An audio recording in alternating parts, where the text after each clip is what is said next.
Diasco Foot, le miroir du football de la diaspora congolaise.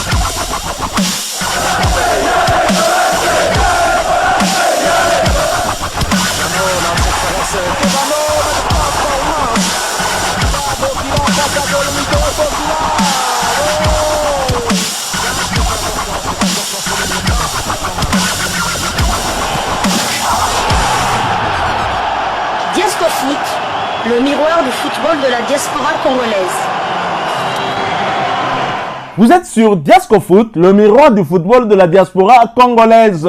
Diasco Foot vous dit bonjour, tout le plaisir est pour nous de vous retrouver, mais surtout de savoir que vous êtes nombreux en train de suivre votre chaîne YouTube dédiée uniquement aux footballeurs de la diaspora congolaise.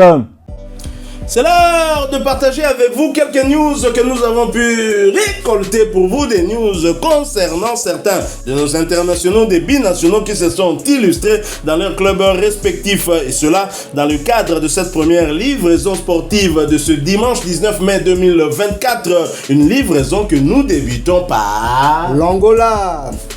Le Primeiro de Agosto et sa colonie congolaise ont concédé le nul 0 but partout devant la formation de Petro Atlético en match comptant pour la 24e journée du championnat. Pour cette explication, Dago Chibamba, Merveille Kikasa et Bobo Ungenda ont été titularisés tandis que Ricky Toulengue était sur le banc des remplaçants. Ce point pris face aux champions sortants et récents quart de finaliste de la Ligue des champions africaine peut être considéré comme un bon point. Rappelons que Petro de Luanda a été éliminé en quart de finale de la Ligue des champions par le TP Mazembe. Ils ont été battus chez eux 2-1. C'était le seul, et ils ont encaissé que 2 buts lors de la Ligue des champions. C'était les 2 buts marqués par le tout-puissant Mazembe. À 5 journées de la fin du championnat, Primeiro de Agosto occupe la 5e place au classement avec 36 points. Ils ont 8 victoires, 12 nuls et 4 défaites. 30 buts marqués et 20 encaissés. Prochain rendez-vous, Primeiro d'Agosto se déplacera sur le terrain de Santa Rita ce soir. Ce soir, le dimanche 19 mai, pour le compte de la 25e journée du championnat de Girabola. En Angola, des joueurs comme Bobo Ungenda qui ne sont plus appelés en sélection, alors que Sébastien Desabre qui arrive jette un coup d'œil du côté de la Tanzanie et même du côté du Maroc. On se rappelle que... Même Hector Cooper, on dirait pas. Le dernier, c'était peut-être Nsengi Biembe. Nsengi Biembe. Pourtant, Bobo Ungenda reste performant chaque année, mais il n'est plus appelé en équipe nationale. Bon, espérons qu'avec le Léopard Chan, il pourrait être là, puisque désormais, c'est élargi à tout le continent. Alors, nous quittons l'Afrique. Nous allons cette fois du côté de la France, où l'on jouait la dernière journée de Ligue de championnat français de 2e division. Auteur d'un but et d'une passe décisive, Gaël Kakuta clôture sa saison en beauté. L'Amiens SC finit bien en battant Grenoble à l'extérieur après avoir été mené au score final, 1-3. Titulaire, l'international congolais a de nouveau fait parler de sa patte gauche dont il a lui seul le secret sur la pelouse grenobloise.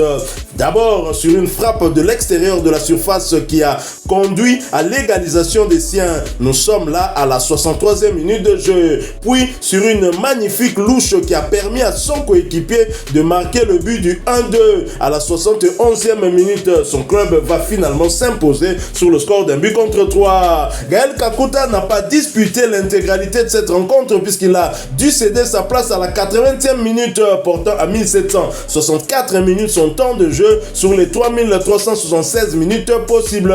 L'international congolais a participé à 22 des 34 matchs avec son club, avec à la clé 6 buts inscrits et 2 passes décisives délivrées. À noter que Gaël Kakuta avait porté le brassard de capitaine pour l'occasion. Après ce succès, Amiens clôture l'exercice à la 8e place avec 53 points, 12 victoires, 17 nuls et 9 défaites, 36 buts inscrits contre 36 encaissés. Et pour rappel, selon le courrier Picard, un départ de l'international congolais cet été ne serait pas à exclure. Et si cela se confirmait, serait-ce une bonne option pour l'international congolais à veau au clavier. Gaël Kakuta qui revient très fort après sa suspension, mais également la blessure qu'il a encore une fois contractée, et il revient très très fort. Nous parlions de lui déjà dans ce sujet justement qui nous a été inspiré par ce média amiénois, Courrier et Picard, qui nous révélait un possible départ de l'international congolais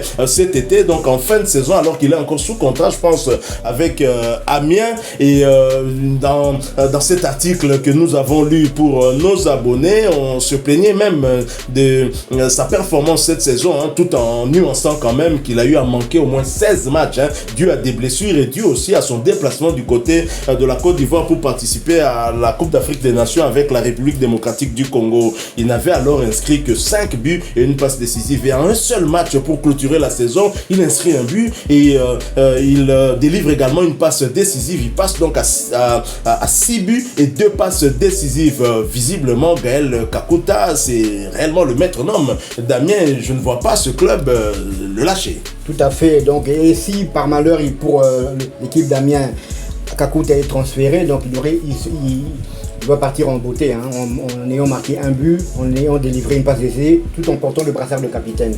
Donc, que demander de plus? Mais bon, on espère, comme lui, il a envie de partir voir à l'étranger, voir si l'herbe est plus verte. Donc, pourquoi pas? Donc, on lui souhaite bonne chance. Mais à une semaine du rassemblement des Léopards pour le stage qui aura lieu du côté du Maroc, c'est de bon augure, hein, voir Gaël Kakuta en forme. On aura besoin de Gaël Kakuta en forme, en super forme pour faire face aux Lions de la Teranga. Donc on ne peut qu'être heureux de la performance de Gaël Kakuta. Ah ben oui, parce qu'avec sa patte gauche, lui seul peut décanter des situations difficiles. On sait que les Léopards seront dans une situation plutôt compliquée où nous n'allons pas avoir le monopole du ballon. Le ballon sera laissé aux Sénégalais, ils ont l'habitude, hein, chez eux, ça ne sera pas facile. Et donc on aura besoin de faire des transitions rapides. Et avec un Gaël Kakuta en forme, cela peut arriver avec des attaquants très rapides devant, comme Yohan Wissa et Simon Banza ou même Essende, hein, qui peuvent toujours nous apporter beaucoup de bonnes choses devant. Alors nous restons toujours en Ligue 2 française et toujours pour le compte de cette dernière journée. Des regrets pour l'AS Saint-Etienne, mais surtout pour l'international congolais Dylan Batumbisika, battu par Kevili Ouran sur le score de 2-1.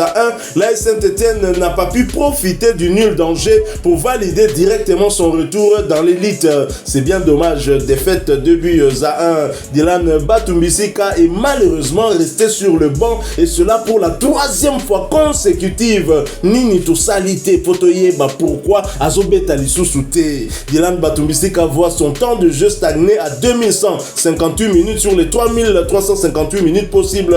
Il aura participé à 26 des 35 matchs avec son club avec un but inscrit et une passe décisive délivrée. Après ce revers, Saint-Etienne termine la saison à la 3e place avec 65 points, 19 victoires, 8 nuls et 11 défaites, 48 buts inscrits contre 31 encaissés. 3e de Ligue 2. 3e de Ligue 2, les Stéphanois devront malheureusement passer par les playoffs pour tenter de décrocher le dernier ticket pour la montée dans l'élite française. Ils croiseront dans un premier temps le vainqueur du match Rodez Paris FC. En cas de qualification, ils vont affronter le 16e de Ligue 1. Inutile de dire que c'est un long parcours alors qu'ils étaient à un match de montée dans l'élite. Franchement, je ne comprends pas. Et Dylan Batumbisika qui reste sur le banc, visiblement, il y a un problème côté stéphanois. Et Rodez est aussi déterminé. L'équipe du gardien titulaire de Léopard, Lionel Passinzao, qui sera malheureusement absent pour cause de blessures contractées d'ailleurs avec les Léopards lors de la dernière CAN. Nous restons toujours en Ligue 2 française et toujours pour le compte de cette dernière journée. Vital Timba et Bordeaux s'imposent pour bien clôturer la saison. Pour leur dernier match de la saison, les Girondins de Bordeaux s'imposent sur le score de 3-2 face à Apo FC. Un résultat qui leur permet de finir à la 12e place de Ligue 2 avec 50 unités. Titulaire, l'international congolais Vital Timba disputait l'intégralité de cette rencontre pour sa 3e fois consécutive. À noter qu'il s'agissait de sa 6e titularisation consécutive également. À noter que le Léopard avait porté le brassard de capitaine pour ce match également, portant à 2412 minutes son temps de jeu sur les 3958 minutes possibles. Il aura participé à 29 des 41 matchs avec son club avec à la clé un but inscrit et une passe décisive délivrée. Après son succès, les Girondins de Bordeaux terminent à la 12e place de Ligue 2, 14 victoires, 9 nuls et 15 défaite, 58 inscrits contre 52 encaissés. En fin de contrat dans un mois et demi, le Léopard Vital Timba serait toujours en négociation avec son club formateur pour une éventuelle prolongation. On en saura certainement en plus dans les jours à venir. Toujours en Ligue 2, toujours pour le compte de cette dernière journée, coup d'arrêt pour Glody Lilepo Maccabi et Valenciennes battu à Caen de Parfait Mandanda. En déplacement sur la pelouse de Caen, Valenciennes clôt sa saison par une défaite 3-0. Sur le banc à l'entame de ce match, Glody Lilepo Maccabi a effectué son entrée au jeu à la 61e minute, portant à 1981 minutes son temps de jeu sur les 3345 minutes possibles. L'international congolais a participé à 32 de 36 matchs avec son club, avec à la clé 3 buts inscrits et 3 passes décisives délivrées. Et du côté de Caen, Parfait Mandanda n'était malheureusement pas sur la feuille du match, et cela pour sa 16e fois consécutive. Parfait Mandanda voit son temps de jeu rester à 0 minutes sur les 1830 minutes possibles. Il n'a participé à aucun des 19 matchs avec son club. Après son succès, Caen termine à la 6e place de Ligue 2 avec 58 points, 17 victoires, 7 nuls et 14 défaites, 51 buts inscrits contre 45 encaissés. Après ce revers et en entendant le verdict du match arrêté face à l'Estac 3, Valenciennes reste dernier de Ligue 2 avec 26 points, 5 victoires, 11 nuls et 21 défaites, 25 buts inscrits contre 54 encaissés. Et pour rappel, Valenciennes est déjà relégué en national, équivalent de la 3e division en France. Voici quelques statistiques pour la première saison de notre international congolais qui a quitté le continent africain pour le continent européen. Après 30 matchs joués, 20 titularisations, Glody Lilepo Maccabi a quand même inscrit 3 buts et délivré 3 passes décisives. Toujours en Ligue 2, toujours pour le compte de cette dernière journée, Rodez de Lionel Passinzao a confirmé sa bonne dynamique de cette fin de saison en s'imposant à domicile face à l'AC Ajaccio. Score final 2 buts à 0. Et blessé, Lionel Passinzao n'a malheureusement pas pris part à ce match, voyant son temps de jeu stagner à 1731 minutes sur les 3362 minutes possibles. Il aura participé à 18 des 34 matchs avec son club. Il a quand même réalisé 2 clean sheets cette saison, notre gardien international congolais. Après son succès, Rodez termine à la 5e place de Ligue 2 avec 60 points, 7 victoires, 12 nuls et 10 défaites, 62 buts inscrits contre 51 encaissés. À noter que Rodez va jouer les playoffs pour la montée, va donc arracher cette unique place pour rejoindre l'élite française. Ce sera en tout cas dans une bataille probablement contre l'AS Saint-Etienne de Dylan Batumbisika. Voilà qui met fin à cette première livraison sportive de ce dimanche 19 mai 2024. Si vous l'avez aimé, laissez-nous un maximum de j'aime. Merci de partager avec nous en commentaire votre point de vue. Abonnez-vous si vous êtes nouveau. N'oubliez pas d'activer la petite cloche de notification histoire de ne plus rien manquer des prochains sujets que nous allons vous proposer. Encore une fois, merci à vous, avec espoir de vous retrouver bientôt dans un autre sujet d'actualité. En attendant, portez-vous bien et Diasco Foot vous dit au revoir.